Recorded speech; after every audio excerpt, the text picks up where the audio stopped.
అందరికీ praise the lord. ఈరోజు దేవుని వాగ్దానము. దేవుడు మనతో ఈరోజు ఏం మాట్లాడనై ఉన్నాడని మనం ఆలోచన చేసినప్పుడు లూకాసు వార్త 5వ అధ్యాయము.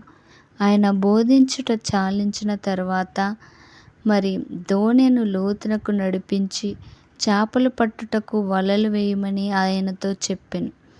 అయితే సీమోను, ఏలినవాడా, రాత్రంతయు మేము ప్రయాసపడితిమి గాని మాకేమీయూ దొరకలేదు. అయినను నీ మాట చొప్పున వలలు వేతుమని చెప్పి వారలాగు చేసి విస్తారమైన చేపలు పట్టారు. అందుచేత వారి వలలు పగిలిపోచున్నవి. చూడండి, దేవుడు సీమోను జీవితంలో చేసిన ఒక గొప్ప అద్భుత కార్యం గురించి మనం ఈరోజు ధ్యానం చేద్దాం. దీని నుండి మనం ఏం నేర్చుకోవాలి? మొదటిగా సీమోను తన పడవలో దేవుని వాక్యాన్ని బోధించడానికి దేవునికి చోటిచ్చాడు. నీ జీవితంలో మొట్టమొదటిగా దేవునికి నీ హృదయంలో చోటివ్వాలి. నీవు విస్తారమైన దీవెనలు చూడాలంటే దేవునికి నీ హృదయంలో చోటివ్వు. దాని తర్వాత పేతురు జీవితంలో చూడండి, ఆ రాత్రంతా కూడా శ్రమ పడ్డాడు కానీ ఒక్క చేప కూడా పడలేదు. చూడండి, నీ జీవితంలో ఎంతో కాలంగా శ్రమ పడుతున్నావు, శ్రమకు తగ్గ ఫలితం రావట్లేదు. నీ కుటుంబస్తులు నిన్ను వేధిస్తున్నారు, అవమానపరుస్తున్నారు, బాధ పెడుతూ ఉన్నారు. ఈ జీవితం ఎందుకు అని నీకు అనిపిస్తుంది. అయితే అన్నీ నష్టపోయావు, కోల్పోయావు, ఏది నీవు పొందుకోలేకపోయావు. సంతోషమే నీ జీవితంలో కరువైపోయింది.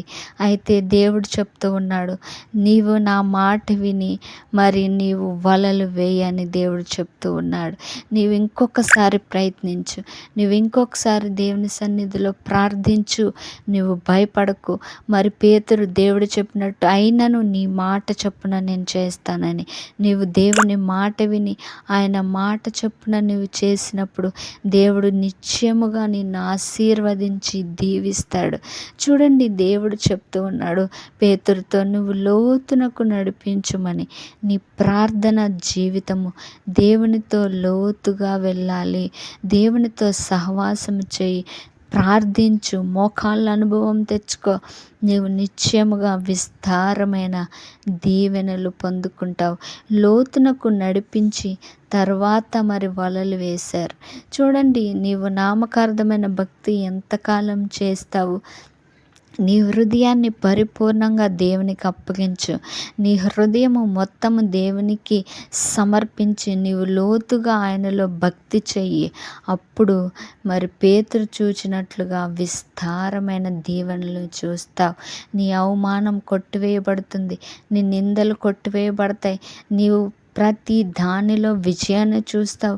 అబ్రహాము, ఇస్సాకు, యాకోబు దీవింపబడినట్లుగా నీవు ఖచ్చితంగా విస్తారమైన దీవెనలతోని నింపబడతావు. అయితే నువ్వు చేయవలసింది మొట్టమొదటిగా దేవుని నీ హృదయంలోనికి ఆహ్వానించు. రెండవదిగా దేవుని మాట చెప్పున ప్రవర్తించు. మూడవదిగా ఆయనతో సహవాసంలో లోతునకు వెళ్ళు. అప్పుడు నిశ్చయముగా నీవు విస్తారమైన దీవెనలు చూస్తావు. నిన్ను చూసిన వారందరూ ఆశ్చర్యపోతారు. నువ్వే కాదు, నీ కుటుంబంలో ఉన్న వారందరూ నీ ద్వారా దీవెన నొందుతారు. నీ ఆశీర్వాదములో వారు కూడా పాలు పంపులు పొందుతారు. అంత విస్తారమైన దీవెనలు దేవుడు నీ కుటుంబంలో ఇవ్వాలని నేను కోరుకుంటూ ఉన్నాను. దేవుడు నిశ్చయముగా నిన్ను ఆశీర్వదించును గాక. ఆమేన్.